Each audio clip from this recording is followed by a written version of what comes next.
السلام عليكم، أهلا وسهلا ومرحبا مرة أخرى في فيديو آخر من الفيديوهات اللي كنقدموها بالنسبة للموديول دوسي دو كرياسيون دونتربريز. دونك كنا ديجا شفنا في الفيديو الأولاني فيديو تقديمي لا ديمارش اللي غادي نشوفوها بالنسبة للدوسي دو كرياسيون دونتربريز. الفيديو الثاني كنا من خلاله شفنا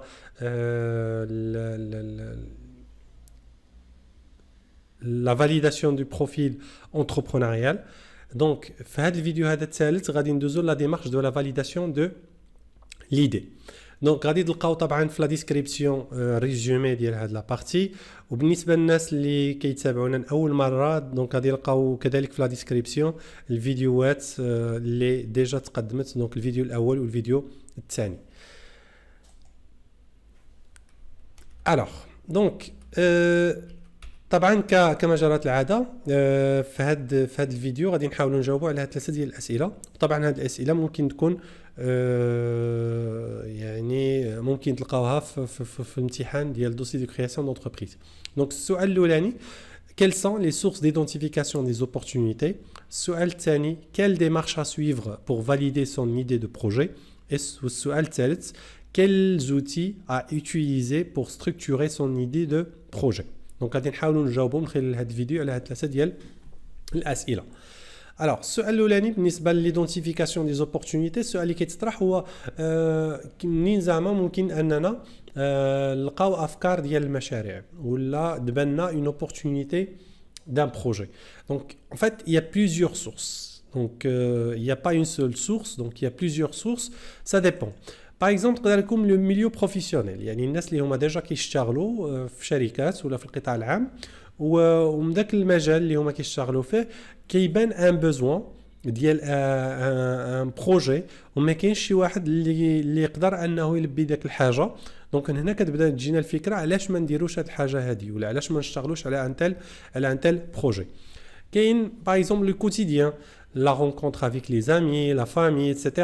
Donc هذا المجال هذا اللي احنا عايشين فيه هو واحد المجال اللي كيجيونا منه واحد المجموعه ديال الافكار اللي ممكن تكون انا افكار ديال مشاريع. عندنا لي فيتور كونكورون جينيرالمون، مثلا كنكونوا كنتعاملوا مع دي فورنيسور وكنشوفوا بان اللوفر ديالهم ناقصوا شي حاجه معينه، وكتجينا فكره علاش مثلا داك الفورنيسور ما تكونش عنده هذه الحاجه، ومن بعد كتنتقل هذه المساله هذه فكره ديال المشروع ونقول علاش مثلا ما نديرش انا بحال داك الفورنيسور اللي هو فينالمون غادي يرجع ان كونكورون بار لا سويت. هاد الفيتور غيرجع ان كونكورون، دونك علاش ما نديرش ان تيل بروجي باش مثلا كونكورونسي داك لو فورنيسور. عندنا كذلك مثلا autre région dans le monde حاليا مع الانترنت. ممكن مثلا اننا نكونوا كنافيغيو في الانترنت ونلقاو افكار ديال المشاريع في سيت ويب ولا في يوتيوب ولا في لي ريزو سوسيو ايتترا. دونك هادوما كاملين هادوما quelques sources bien sûr pour identifier une opportunité. Bien évidemment cette liste n'est pas une liste exhaustive, ça c'est sûr, mais ça reste en fait une liste qui détaille les différentes sources d'identification des opportunités. Deuxième question اللي طرحناها quelle démarche à suivre pour valider l'idée. Donc هنا غادي نفرقوا الصراحه بين جوج ديال المراحل. عندنا le rêve, l'idée embryonnaire ولا l'idée embryonnaire. دونك هاد هنايا مثلا كتراونا بعض الاحلام بعض المرات، وداك الاحلام بحكم ان كنركزوا فيها وكنبداو نفكروا فيها كترجع ايدي، ولكن ما يمكنناش نسميوها ايدي دو بروجي، مي غادي نسميوها اون ايدي امبريونير. شنو المعنى ديالها؟ انها واحد الفكره ولكن في المرحله الاولى المراحل ديال التطور، يعني ما يمكنناش نقولوا عليها فكره ديال المشروع، يعني ضروري ما ندوزو واحد لا ديمارش باش يمكننا نحولوا داك ليدي اللي هي امبريونير ا اون ايدي دو بروجي فاليد. دونك غالبا غادي ندوزو من ليدي امبريونير حتى ليدي فاليد. كاينه واحد المرحله اون ايتاب انترميديير اللي فيها غادي نحاولوا ندرسوا وغادي نشوفوا كيلكو فيزابيليتي تكنيك كوميرسيال جوريديك ايتترا. طبعا هنايا ما غاديش نتعمقوا في الدراسه، هنا في هذه المرحله هذه غادي نحاولوا نجاوبوا على بعض الاسئله.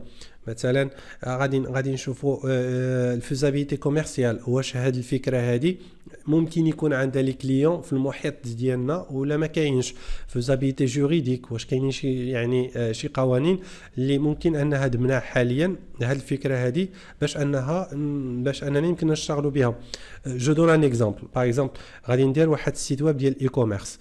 قبل من 2008 في المغرب مثلا كان المشكل ديال البايمون اون لين كان مطروح، يعني ما كانش بامكاننا اننا نخلصوا باغ انترنت. الوغ المشاريع اللي جات من بعد 2008 رجع ممكن اننا نديروا واحد السيت ويب اللي هو في الاي كوميرس. علاش؟ لان كاينه لا بوسيبيليتي دو بايمون لين او ماروك. دونك كانت اون فيزابيليتي تكنيك كي بلوك تو لي بروجي يعني avant 2008 et qui voulait faire comme activité donc le e-commerce. donc هذا غير مثال بسيط، يعني اي واحد كان غيفكر انا غادي ندير سيت ويب باش نبيع في الانترنت. دونك اول كونترانت غيفكر فيها عندي ان بروبليم ديال البايمون اون لين. دونك لو سول بايمون اللي عندي هو البايمون على ليفريزون. واش هذه الفكره تقدر تمشي ولا ما تمشيش؟ هنا il faut vraiment poser plusieurs questions pour répondre à cette plusieurs hypothèses pour répondre à cette question. ومن بعد ملي كندوزو من هذه المرحله هذه ديال لا فيزابيليتي ولا لي فيزابيليتي، دونك كندوزو ليدي فاليد دو بروجي. وهنا هاد طبعا ملي كنفاليديو هاد ليدي يمكننا ندوزو للمرحله المواليه واللي هي الجواب على السؤال الثالث اللي طرحناه ديجا في المقدمه ديال هذا الفيديو. Quels sont les outils à utiliser pour structurer son idée de projet? Alors, les outils اللي غادي نقترحوهم هنايا pour structurer une idée de projet.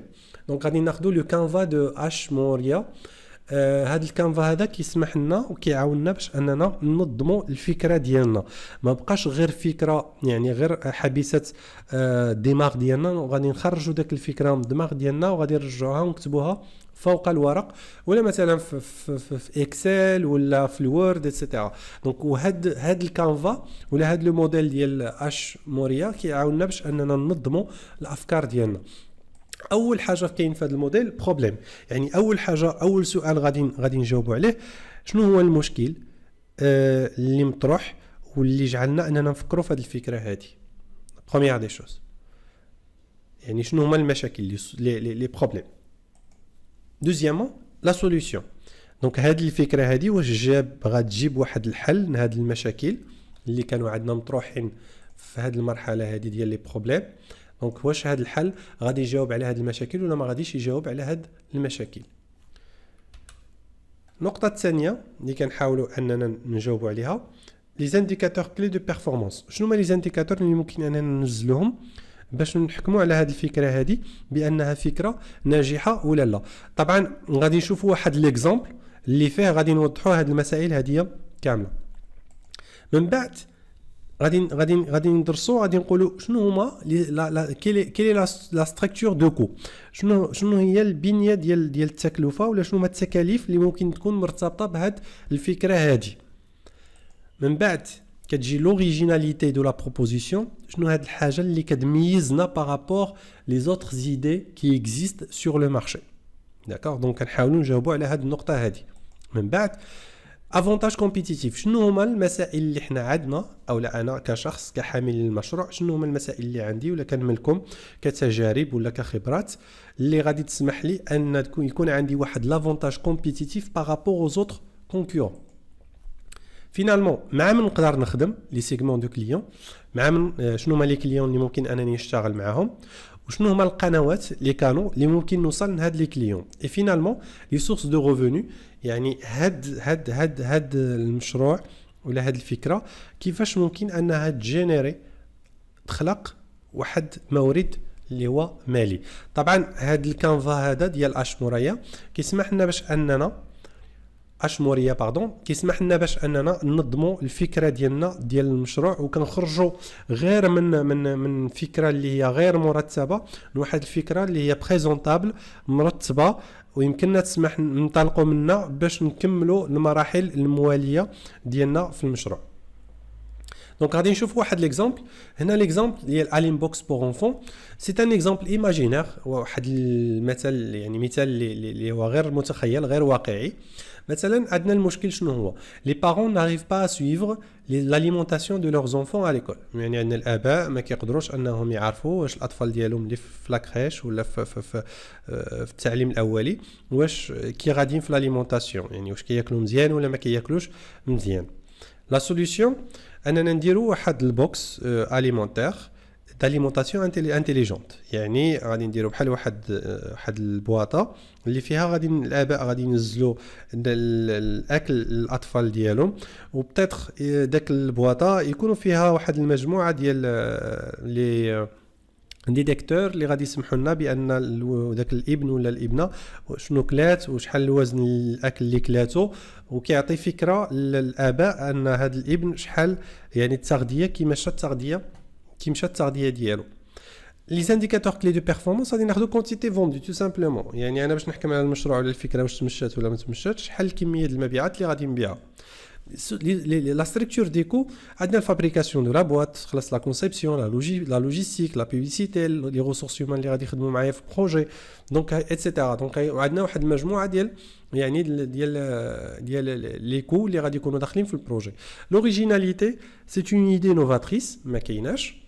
لافونتاج كومبيتيتيف بتاتر هاد السيد اللي غادي يفكر في هاد الفكره هادي غادي يقول لك سي لو سافوار فير، انا انجينيور كنعرف ندير هاد المساله ونقدر نصنع هاد البواطه هادي زائد بروفي، يعني غنزل البروفي ديال هاد البواطه.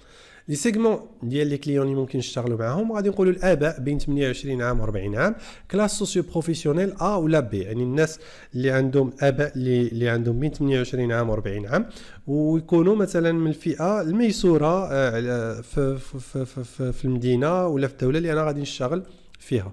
لي كانوا غادي نقولوا مثلا غادي نشتغل انايا غير اون لين، يعني غندير ان سيت ويب اون لين واللي من خلاله غادي نحاول انني نبيع هذا المنتوج ديالي. Les sources de revenus vont direct aux parents via le site web de la société. يعني غندير واحد لو سيت ويب وغادي نبيعوا داك البواط d'alimentation. دونك هنا هذا غير واحد ليكزامبل، سي ان اكزامبل كما قلت ايماجينير اللي كنبينوا من خلاله كيفاش اننا يمكننا نستعملوا لو كانفا ديال اش موريا. دونك هذا فيما يخص هذا الفيديو. كما قلت لكم انكم غادي تلقاو يعني الريزومي ديال هذا الفيديو في البواط ديال الديسكريبسيون، اي غادي نرجعوا الاسئله اللي طرحناهم ديجا في الانتروداكسيون واللي قلت بانهم ممكن يكونوا في ليكزامان، يعني ممكن ان على حسب هذا لو شابيتر هذا ممكن نطرحوا هاد 3 ديال الاسئله. دونك quelles sont les sources d'identification des opportunités, quelle démarche à suivre pour valider son idée de projet et quels outils à utiliser pour structurer son idée de projet. دونك كنظن بان من خلال هذا الفيديو فاحنا جاوبنا على هاد 3 ديال الاسئله. نتمنى نلقاكم في الفيديو الموالي ان شاء الله اللي من خلاله غادي ندوزو لي زيتود بريالابل.